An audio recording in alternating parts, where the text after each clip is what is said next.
सावधान सुमुहूर्ते सावधान शुभलग्ने सावधान श्रीलक्ष्मी नारायण ध्यान सावधान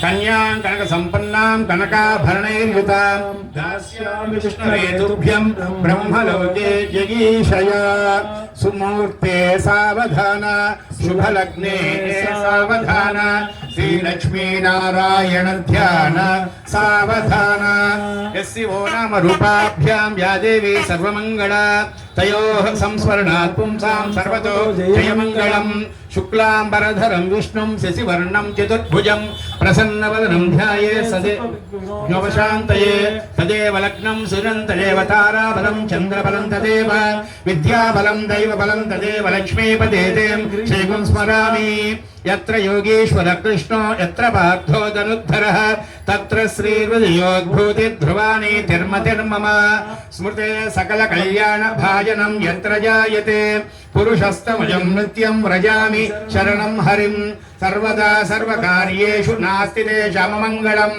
येषां हृदिस्थो भगवान् मङ्गलायतनं हरिः लाभस्तेषां जयस्तेषां कुतस्तेषां पराभवः येषामिन्दीवरस्यामो हृदयस्थो जनार्दनः आपदामपहत्तारं दातारं सर्वसम्पदां लोकाभिरामं श्रीरामं भूयो भूयो नमाम्यहम्।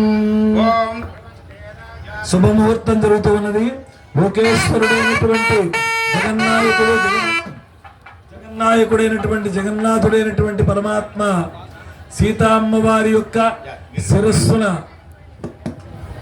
అలాగే సీతామాత రామచంద్ర ప్రభు యొక్క శిరస్సున జీలకర్ర బెల్లము పెట్టేటువంటి ఈ శుభముహూర్తంలో జరిగేటువంటి వృత్తాంతం ఏదే అంటే, సమస్తమైనటువంటి దేవగణాలు కూడా ఏ దంపతుల కళ్యాణం అవుతుందో వీళ్ళకి సానుకూలంగా ఉండే విధంగా అనుగ్రహించమని చెప్పేటువంటి తరుణం. ఎంతటి లోకైక పరమాత్మ అయినా కూడా భూమి మీదకి అవతరించిన తర్వాత వేద విదిత ధర్మాన్ని అనుష్ఠించవలసిందే ఆచరిస్తున్నాడు రామప్రభు. అందరూ ఒకసారి చెప్పండి. మనంతా మనుషులం కాబట్టి అంతకి ఎంత చేసినా కూడా అనుమానమే ఉంటుంది తప్ప క్లారిటీ మనకు ఉండదండి.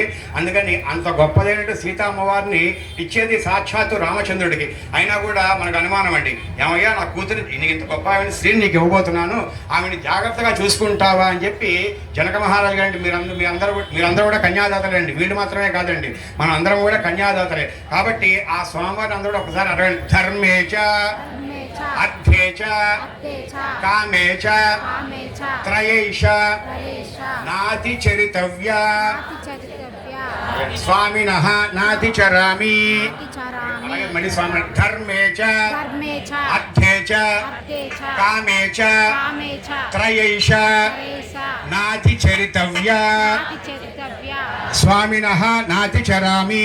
మూడోసారి ధర్మేచ అర్థేచ కామేచ త్రయైష నాతి చరితవ్య స్వామినః నాతి చరామి. అది నాకు అర్థం ఏంటయ్యా అంటే, అయ్యా నా సీత నీకు ఇవ్వబోతున్నాను కాబట్టి నువ్వు ఎప్పుడు ఎలా ఉన్నా కూడా ఒక్క 3 విషయాల్లో మాత్రము ఆవిడ్ని అతిక్రమించకుండా ఉంటావా అని చెప్పి మనం స్వామిని అడుగుతున్నామండి. ఏం కార్యం ఎప్పుడెప్పుడండి? ధర్మేచ ధర్మ కార్యం అసలు ఆయన క్వశ్చనే చేయక్కర్లేదండి, అసలు ధర్మమే ఆయన. కాబట్టి ఇది అసలు ఆయనకి అక్కడ నుంచి ఈ ధర్మాన్ని ఆయన దాంట్లో తీసేయచ్చు. ఎందుకంటే నిలువెత్తు ధర్మమే రామచంద్రుడు కాబట్టి ధర్మ కార్యాల్లో ఆవిడని అతిక్రమించకుండా ఉంటావా. అలాగే అర్థేచ అంటే సంపాదన విషయంలో అండి. ఇప్పుడు భార్యాభర్త మధ్య గొడవలు వచ్చే కారణం ఏమిటంటే ధర్మబద్ధంగా మనం సంపాదించట్లేదండి. కాబట్టి ఆ ధర్మంగా సంపాదించిన కార్యక్రమంలో ఆ ధనాన్ని ఇద్దరూ కలిసి పుణ్యకార్యాలకి ఉపయోగించాలి, ధర్మ కార్యాలకు ఉపయోగిస్తావా. అలాగే మూడోది ప్రధానమైనటువంటి కామేచ నాది చరితవ్య, ఈ యొక్క వంశ